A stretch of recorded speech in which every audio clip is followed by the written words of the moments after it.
You're listening to the AZREIA Show. If you're looking for quality real estate investing information that you can trust, you've found it.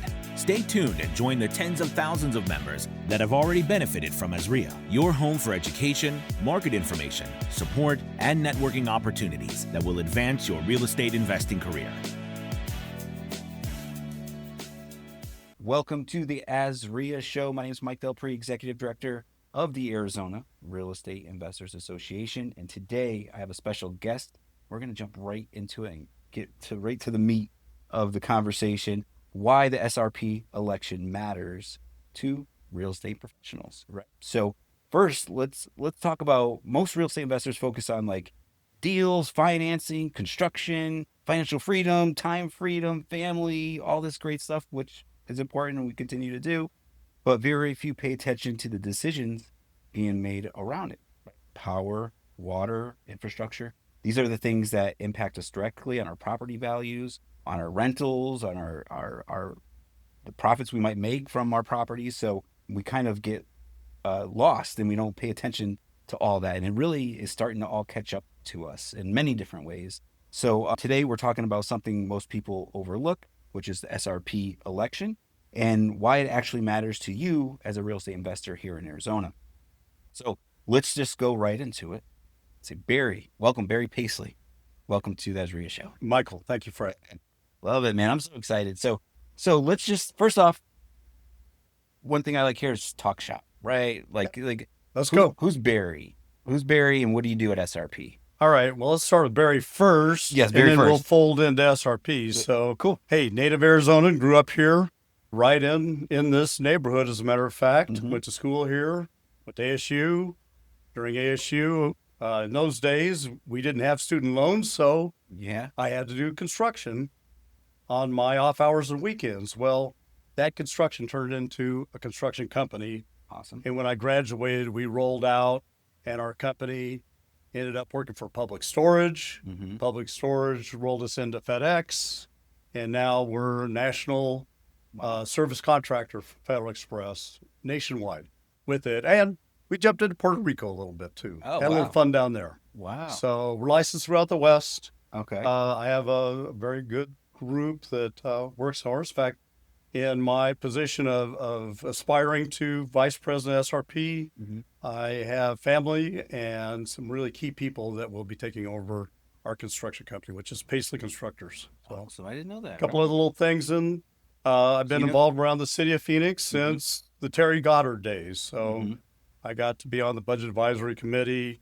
I've been through the bond committees. I've been on the last two Plan Phoenix's committees that have to go before the voters with our general plan that the city has to form, both approved overwhelmingly. Cool. And then I've been on the village planning for Camelback East, current vice chair, that we decide those issues and zoning and basically make recommendations to the council for how our neighborhoods should be basically developed. Awesome. And how long have you been at the Village Committee? Because I went and checked it out before and I saw you're on the board. I've been on the Village since actually 2008. They should have kicked me off a long time ago, but between my understanding construction, development, I'm also a property owner. At one time I had 10 rental houses. Okay. And basically we're real estate investors also.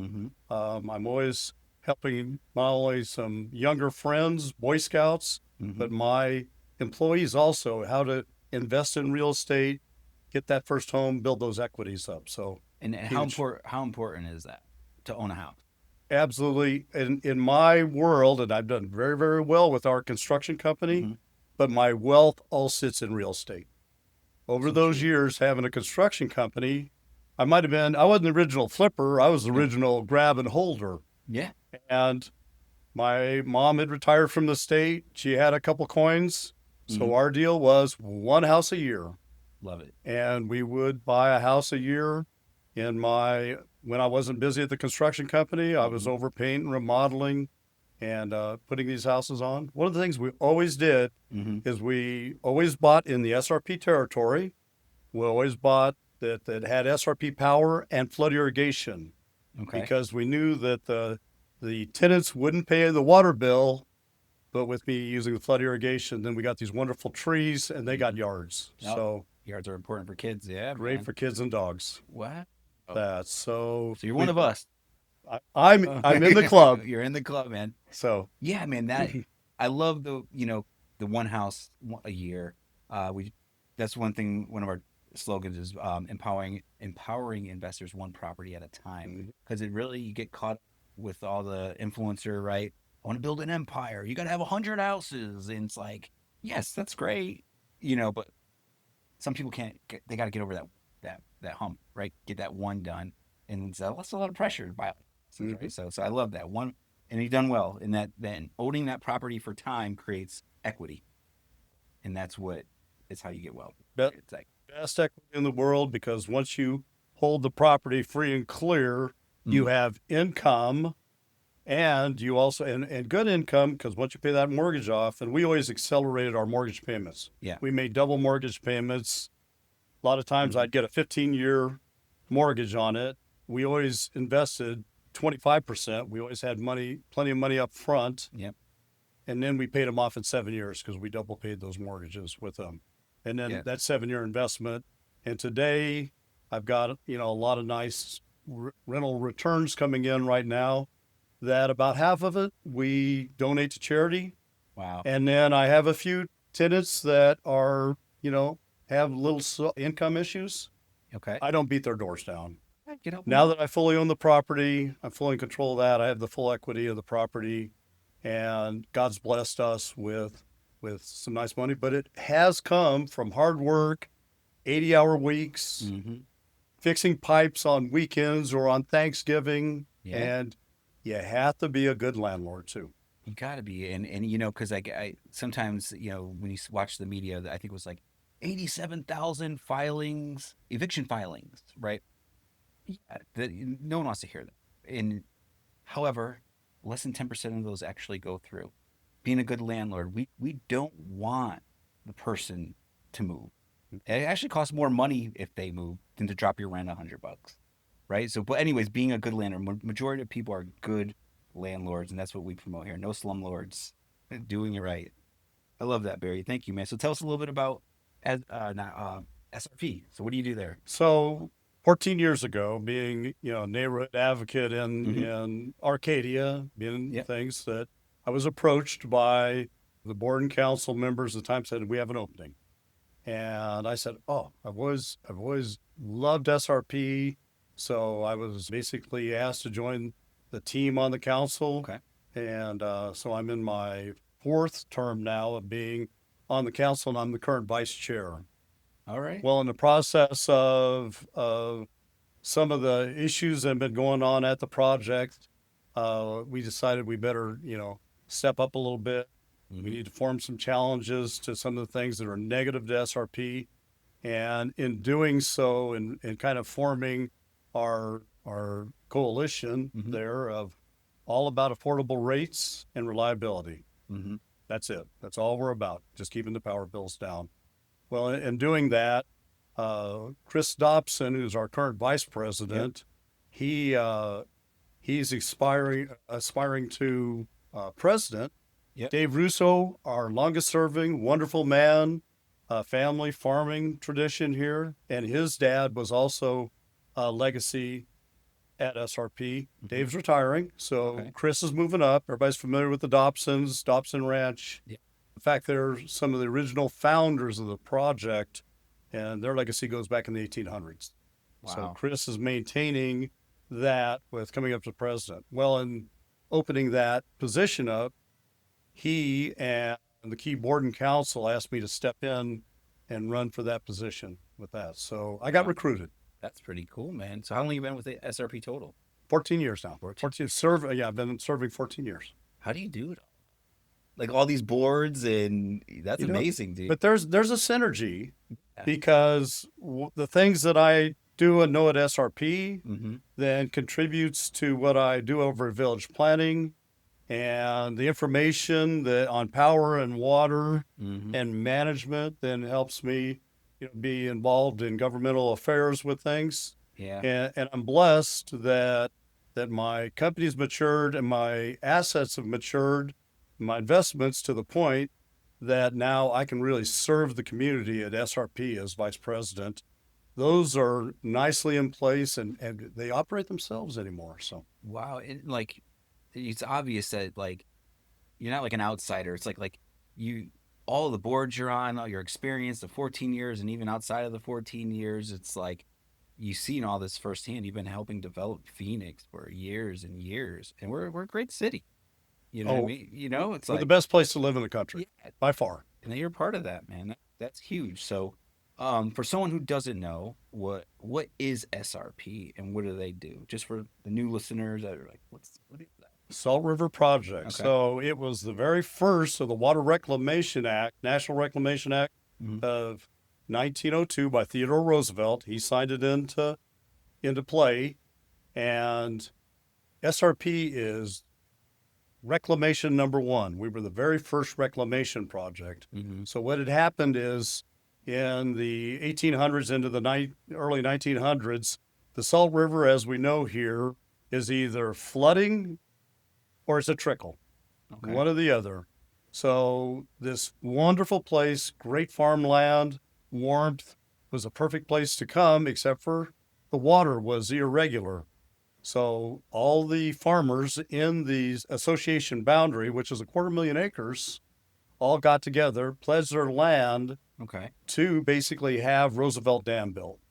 There weren't grants in those days. Remember, there was no income tax, and this is pre-statehood. So all these farmers had to get together and agree, which they did, which is amazing. I mean, we can't get three guys in a bar to agree on what to drink, you know? And they got all these folks to put their land up as collateral for it. So off we go. We build the dam, we grab the water, and the interesting thing is that the farmers that had the land, now they have the water and growing their crops, feeding their families. But there wasn't enough extra money to pay back the federal government for the loan they had, and they started getting a little concerned about it. At one time they thought, we can grow a whole bunch of cotton. Well, as commodities go, and commodities, rise and fall, that didn't work. Man came along at SRP named C.C. Cregan in the 1930s. He said, it's kind of funny thing we got going on here. We put that turbine in Roosevelt, and we're producing all this electricity by falling water, and we've been selling it to the mines. What if we do a bunch more dams and produce a whole bunch more electricity, and then we can pay our bill off to the federal government? And that's how we got in the power business. Oh, wow. So we're a water company that had to pay our bills back by finding another source of revenue, which was electricity.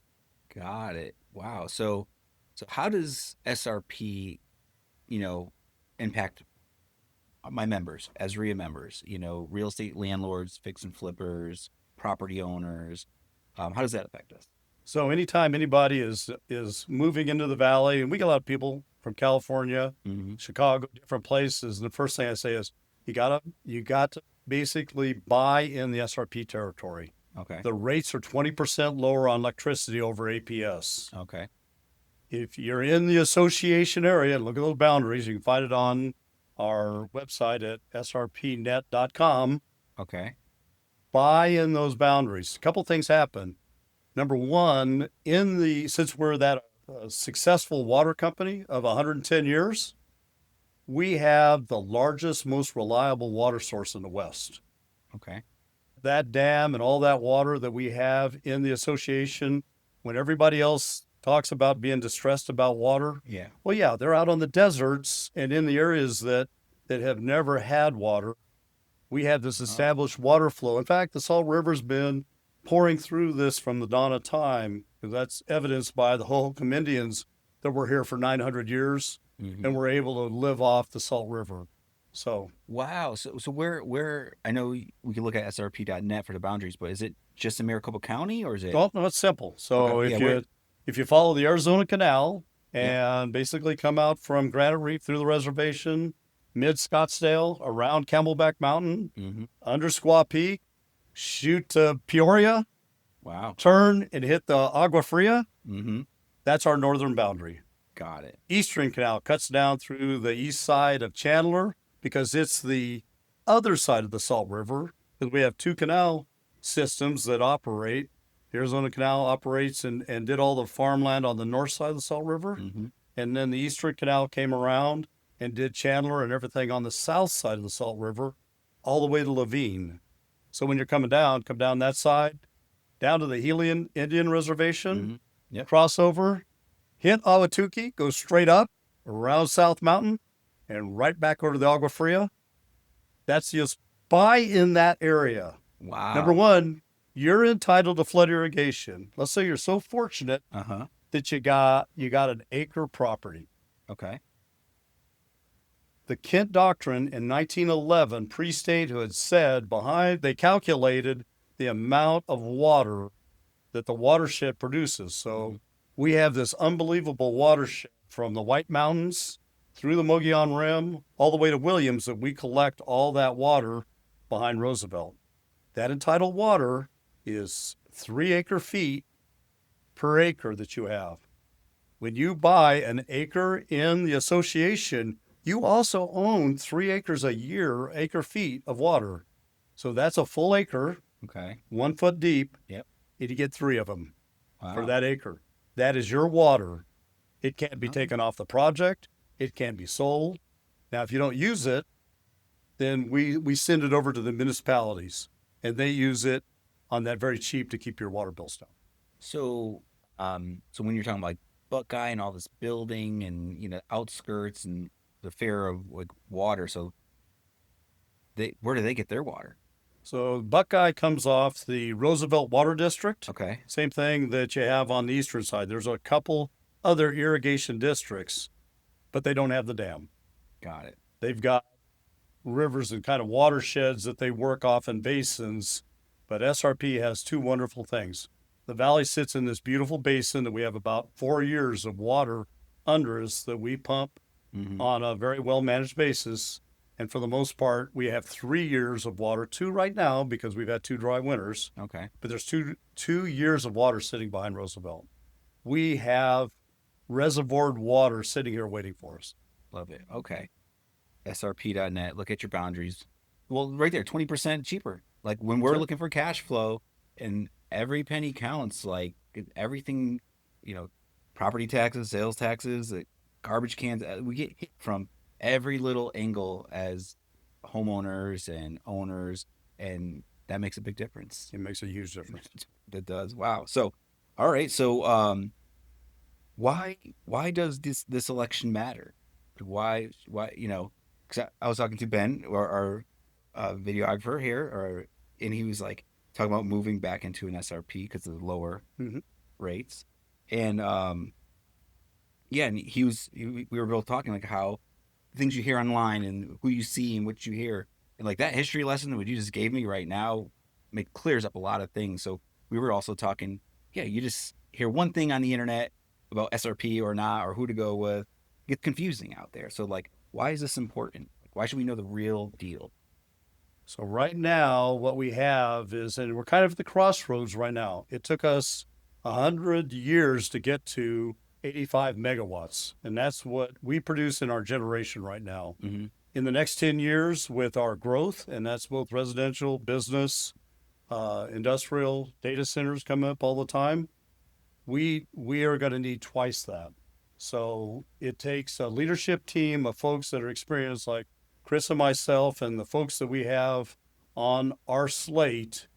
We're rich in experience in not only the project itself, in engineering and farming and understanding water, Mm-hmm. and folks that are from the power industry. Yeah. That's our gang, Mm-hmm. and that's who we believe that we have to enrich not only today, but we're looking at the next 100 years, that we still have the most reliable and economic power for our grandkids. That's key to us. So Yeah. with that. So what happens if, for hypothetically, something happened, you guys weren't the winners? Like what was the direction or what happened?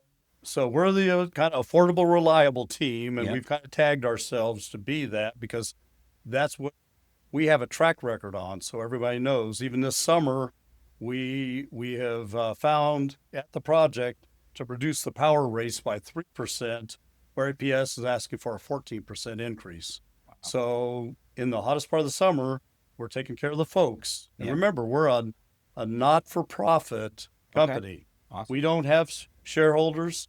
Our bosses are our customers. So whether they're inside the association or not, we answer to our customers out there. Now, what I was thinking about, you said data centers. Like, that's a big topic right now. How is that going to affect Phoenix?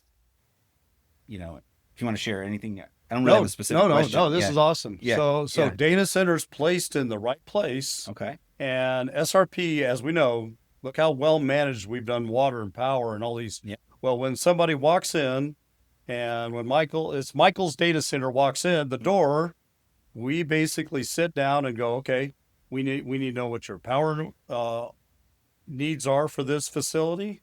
We need to know where you're located in our transmission and our distribution area. And Michael, you know what you got to do? We can't put any of the cost of your construction and development on our existing customers. Mm-hmm. We have plenty of power, and you're coming in our door because we actually have the lowest power rates in the state, even for the big boys. Yeah. So you're here because of that. We got to make sure that all those costs you're able to take care of. So we do a want letter. We say, okay, now this is going to work for both of us. The nice thing is SRP right now has extra power up until 2030-ish. So we've got about 4 or 5 years that we have excess power. Okay. When we have excess power, that means I can sell that extra power and then I can keep my rates down for my customers. So where some of the misnomers are out there that data centers are going to use all this water, they're going to take all this power, it's going to be on the back of customers. All false. Okay, awesome. Okay. Water is in a closed loop and they use air conditioning on power. They also basically use power in their air conditioning, and we have the power for them right now with it. So data centers, and they pay a little bit more for reliability. Mm-hmm. So that helps the folks that we have on our other side. So the data center and the growth, the way that SRP is looking at it in the future with it, is actually going to help balance the scales even a little bit more. Got it.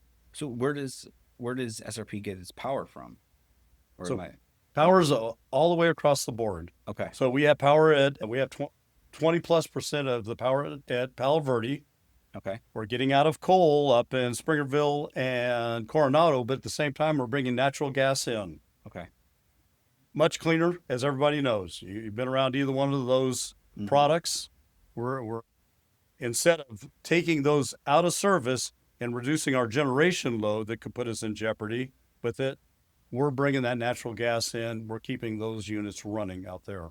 We have more gas plants planned down on our transmission lines in Stanfield, the Coolidge area. Mm-hmm. We are putting more solar fields in because 25% of the day, 9 to 3, that is some really great cheap power. And that's fine. And if it's good economically for our customers, we're in. So that meaning like solar farms. Solar farm. Yeah, large scale. Yeah, my wife just sold some land out there. Past Tonopah. Forgot the little town over there, but it's a huge one.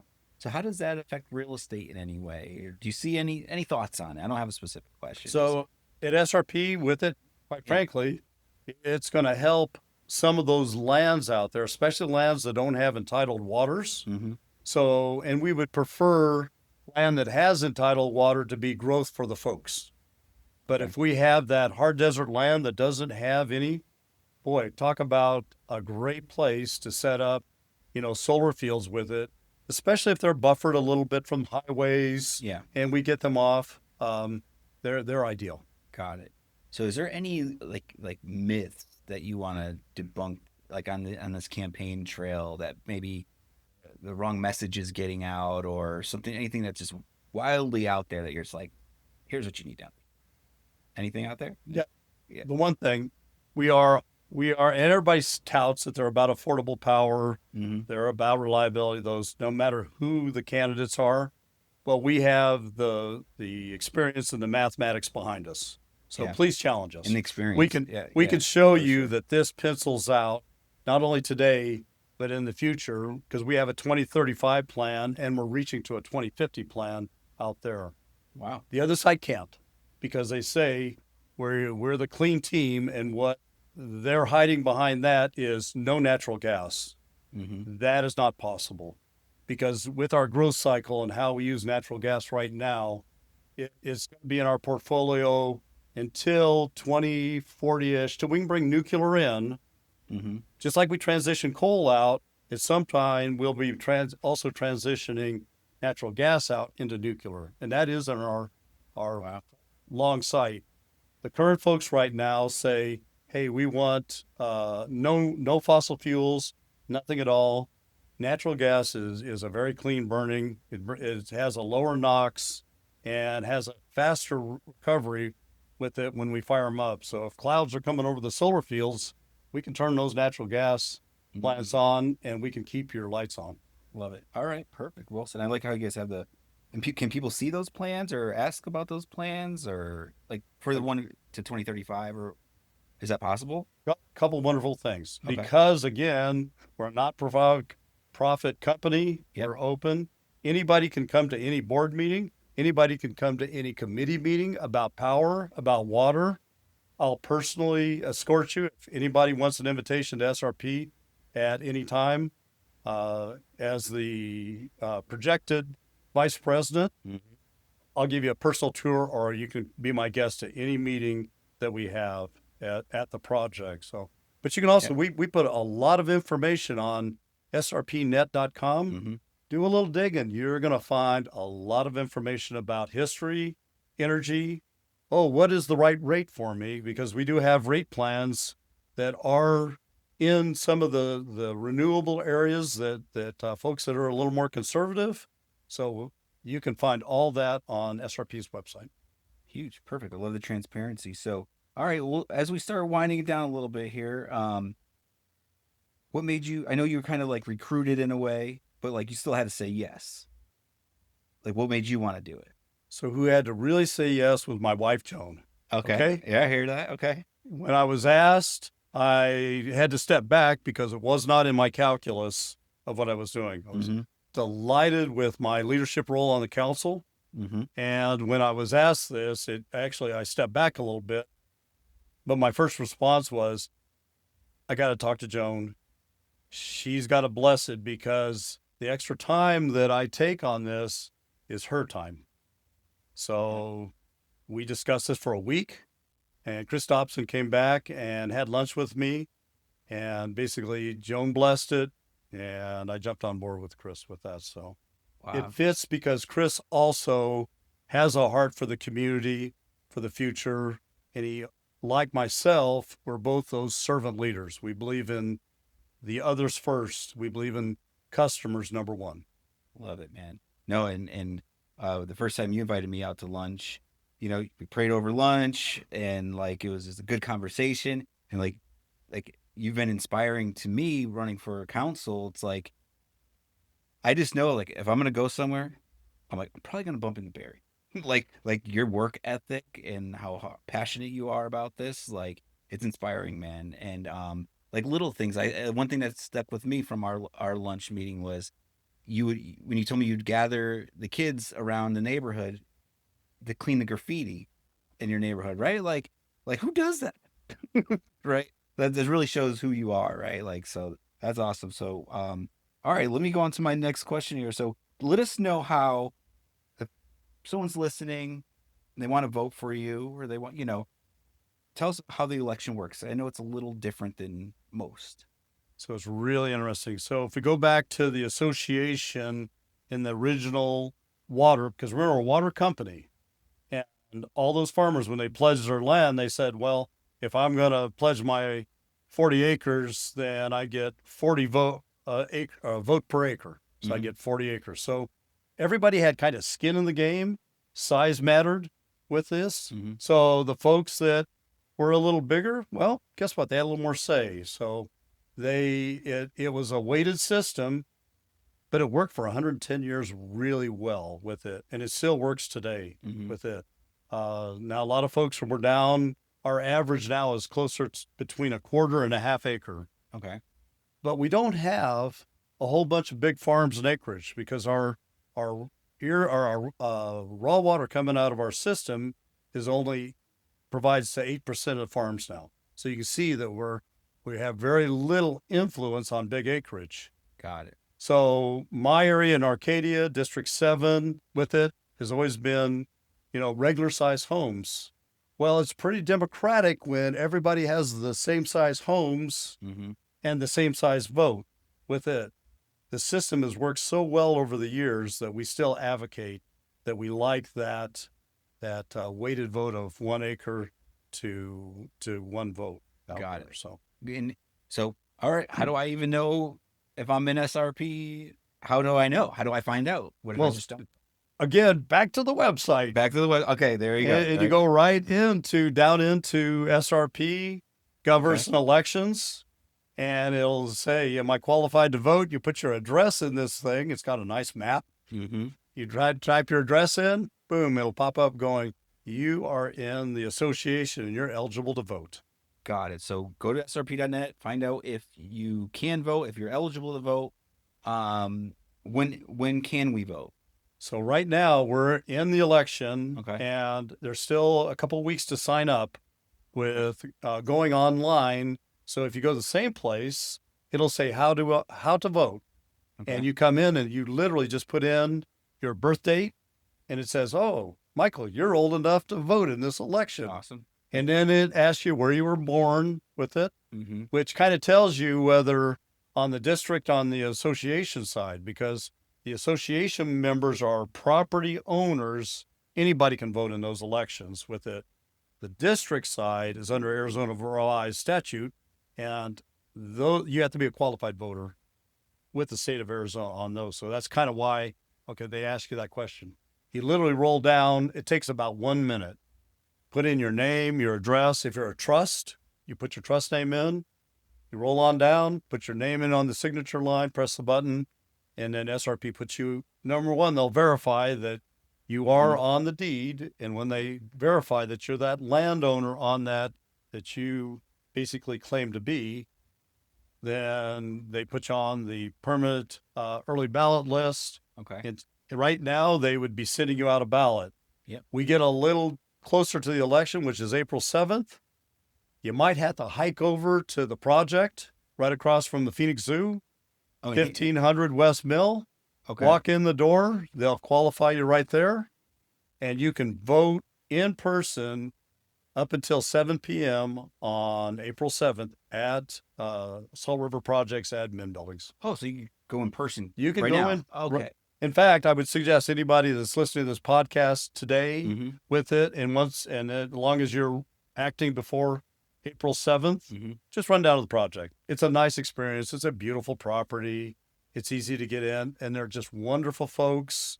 And then they can also take your vote there, but you can also request, and I want to be put on the permanent list. So the next elections come up, I don't have to go through this process.